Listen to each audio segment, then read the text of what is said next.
Estás asistiendo a un festival en Milán. El año es 1495. Frente a ti observas a un caballero con armadura, sentado tranquilamente en una silla. De repente se pone de pie, levanta su brazo derecho y te saluda con un gesto. Luego, con un movimiento inesperado, abre su visera. Para tu asombro y sorpresa, no hay ningún ser humano dentro de la armadura. Es, en esencia, un robot, más de 400 años antes de que se construyera el primer robot humanoide conocido en la historia. Necesito silencio.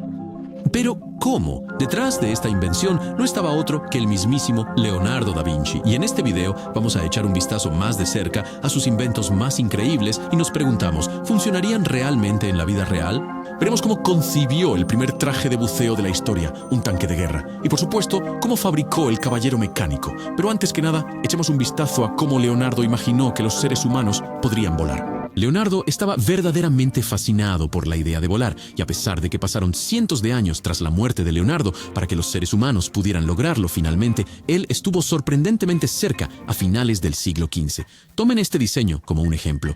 Se trata, en esencia, de una versión muy temprana del helicóptero. Consistía en una vela de lino que se disponía alrededor de un mástil de madera, el cual se asemejaba a un tornillo gigante. También le añadió 4 barras para que se pudiera hacer girar el mástil. Al girarlo, Leonardo creía que el tornillo empujaría contra el aire de la misma manera que un tornillo se introduce en la madera, creando sustentación y permitiendo que la máquina se elevara hacia el cielo. Al igual que con la mayoría de sus inventos, Leonardo nunca llegó a construir el tornillo aéreo, pero su visión para este sería algo como esto. Leonardo habría puesto a 4 personas de pie sobre una plataforma central, operando el mecanismo para generar la rotación suficiente y así lograr finalmente el despegue.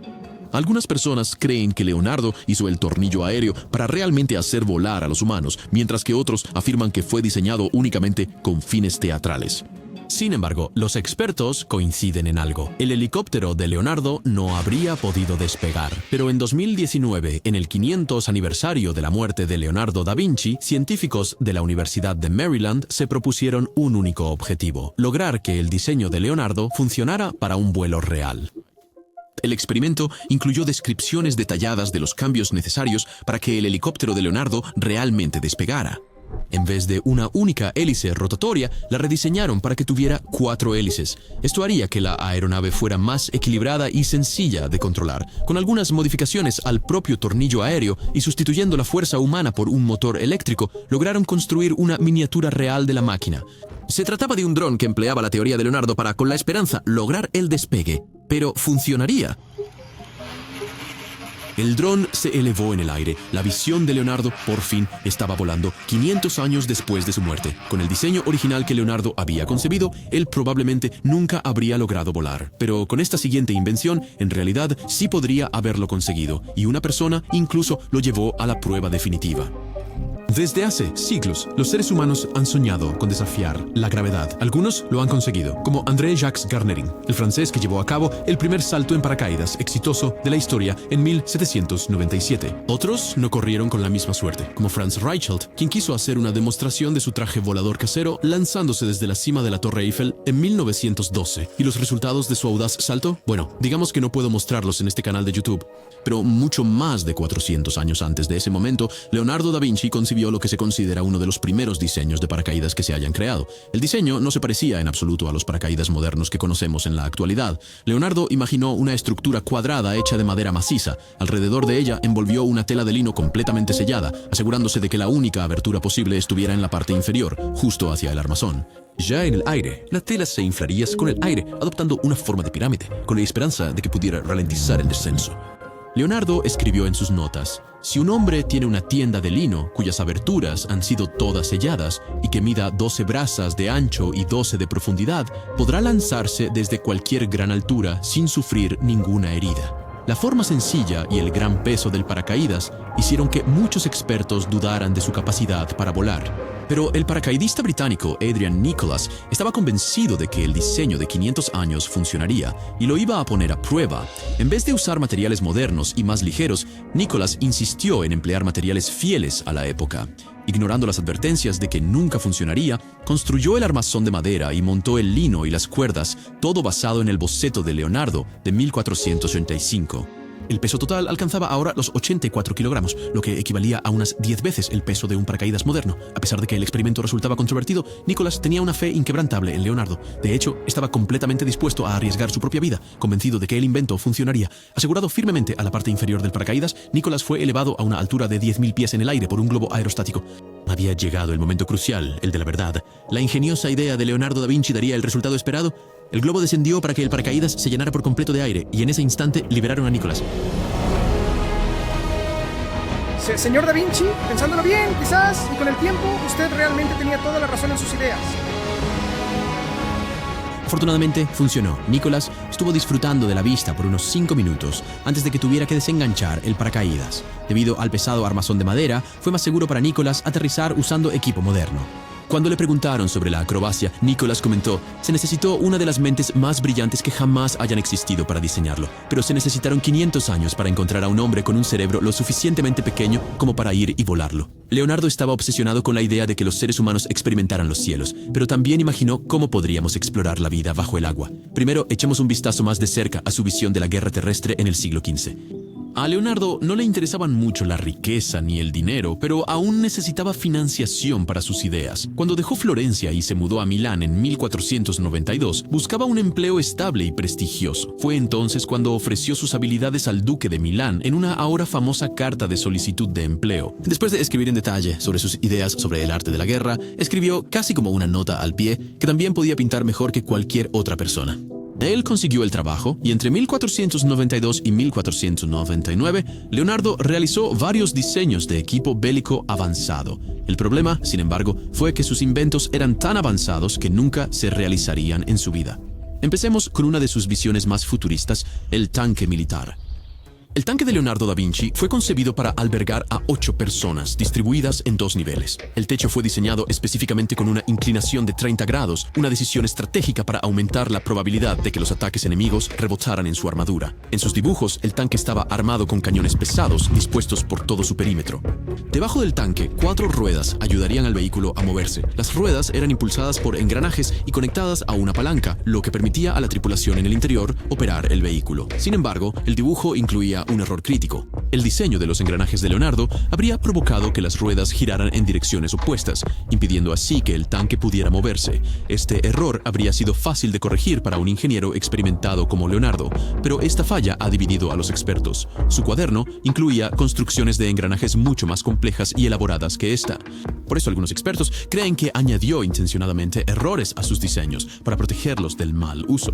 Otros sostienen que pudo haber sido simplemente el resultado de su escritura especular o un error casual que no se molestó en corregir. De cualquier manera, con el gran peso de los cañones, el tanque de Leonardo era demasiado pesado para ser impulsado solo por humanos y nunca fue construido ni usado en combate real. Pero esta siguiente invención habría resultado mucho más creíble y con el potencial de ser letal para sus adversarios. Nos encontramos en el año 1490. Eres un soldado que se encuentra en el campo de batalla, completamente preparado para luchar por tu propia vida. A lo lejos, por encima de una colina, se oye un fuerte y extraño chirrido. Poco a poco, una silueta oscura se hace cada vez más visible sobre el horizonte. No puedes distinguir qué es exactamente, pero es inmenso. Resulta que tu oponente ha traído consigo una ballesta gigantesca que mide unos increíbles 24 metros de ancho y 22 metros de largo. Apuntan esa aterradora arma directamente hacia ti y disparan. La ballesta fue concebida para infundir terror en el enemigo. Montada sobre 6 ruedas, supuestamente tenía que ser operada por más de una docena de personas. Pero una vez más, la visión de Leonardo nunca cobraría vida. El ejército probablemente consideró el arma demasiado cara y demasiado costosa de mantener para construirla. Pero si alguna vez llegara a crearse, sin lugar a dudas cumpliría su propósito principal, que sería el de ser increíblemente intimidante y una clara demostración de fuerza. Pasando ahora de las batallas en tierra a las batallas en el mar, echemos un vistazo a cómo Leonardo diseñó el primer traje de buceo. Tras la toma de Milán por Francia en 1499, Leonardo no tuvo más remedio que buscar trabajo en otro lugar. Venecia era una ciudad rica y cercana, amenazada por los turcos. Leonardo vio en esto una gran oportunidad para ganarse la vida, diseñando diferentes tipos de equipo militar para el ejército veneciano. En una reunión con el Consejo de Venecia, Leonardo sugirió la creación de un ejército submarino. Para apoyar a este ejército, Leonardo da Vinci ideó el primer traje de buzo de la historia. Él sostenía que la ciudad no tendría la menor oportunidad de resistir a los turcos por tierra, y por ello propuso una ingeniosa solución: hundir sus embarcaciones mientras éstas aún se encontraban en alta mar. El diseño que ideó consistía en un traje de cuero, completamente impermeable y que cubría todo el cuerpo. Para que el buzo pudiera permanecer bajo el agua por periodos de tiempo más prolongados, Leonardo sugirió un snorkel de tamaño considerable. En la superficie, un recipiente fabricado con corcho le proporcionaría al buceador oxígeno puro y fresco. El corcho estaba diseñado con 2 tubos, uno para el aire fresco y otro para el aire ya utilizado. En el año 2002, Scott Castle y Jackie Cousins se embarcaron en la tarea de recrear el traje de buceo, como parte de una misión encargada por la BBC, y para su gran sorpresa, el invento realmente funcionó. El buzo fue capaz de caminar a lo largo del lecho marino, mientras seguía recibiendo aire fresco directamente desde la superficie. Pero al igual que con las ruedas de un tanque militar, se cree que Leonardo, de forma intencionada, dejó pequeños errores en su diseño. Si se movía la ventilación que estaba en el corcho, este ingenioso diseño no solo funcionaría como un simple snorkel, sino que también serviría como un tanque de oxígeno. Con la ventilación ubicada más abajo, el recipiente generaría una cámara de aire. Esto permitiría al buzo bajar el corcho por debajo de la superficie del agua, ocultándose completamente de las fuerzas enemigas. El experimento demostró claramente que el traje de buceo diseñado por Leonardo no era simplemente una idea teórica. Podría funcionar, y en teoría habría dado a Venecia los primeros soldados submarinos del mundo. Pero, ¿cómo sabotearía el soldado a las fuerzas enemigas bajo el agua? Pues, una de las sugerencias era usar un taladro submarino. Leonardo diseñó un dispositivo de perforación que podía hundir barcos perforando un agujero en el casco de una embarcación por debajo de la línea de flotación. Imagínense las caras del Consejo veneciano cuando Leonardo presentó su visión de un ejército submarino. Dejando atrás los diseños militares de Leonardo, nos encontramos con una colección de inventos increíbles que utilizan engranajes y cables. Gracias a sus pinturas, Leonardo es reconocido por su avanzado y detallado conocimiento de la anatomía humana. Era capaz de representar el cuerpo humano con una precisión y un realismo que muy pocos artistas de su época podían igualar. Sin embargo, su vasto conocimiento de la anatomía no solo enriqueció su obra artística, sino que también le permitió diseñar y construir creaciones asombrosas para espectáculos teatrales y grandes eventos. Con el uso de engranajes, Leonardo da Vinci creó movimientos casi como los de la vida real en sus diseños. Pero Leonardo comprendió que los engranajes podían hacer mucho más que simplemente imitar el vuelo de las aves. Y esto nos lleva de nuevo al caballero mecánico que data del año 1495. En medio de la ceremonia, el misterioso caballero acaba de revelar que no es un ser humano. Dentro del yelmo solo hay engranajes y cables, pero el caballero mecánico de Leonardo podía hacer mucho más que simplemente abrir su yelmo. El caballero fue capaz de ponerse de pie, mover sus brazos, girar la cabeza y sentarse de nuevo. Algunas fuentes también afirman que el caballero pudo haber producido un redoble de tambor automático. A diferencia de la mayoría de los otros bocetos de Leonardo, el caballero mecánico probablemente fue construido y demostrado en una ceremonia en 1495. El secreto estaba en su construcción. El caballero de Leonardo estaba fabricado con madera, cuero y metal, y funcionaba gracias a un ingenioso sistema de poleas y cables. Los movimientos de las distintas extremidades estaban interconectados. Cuando un brazo se elevaba, el otro descendía, creando así un comportamiento muy similar al humano.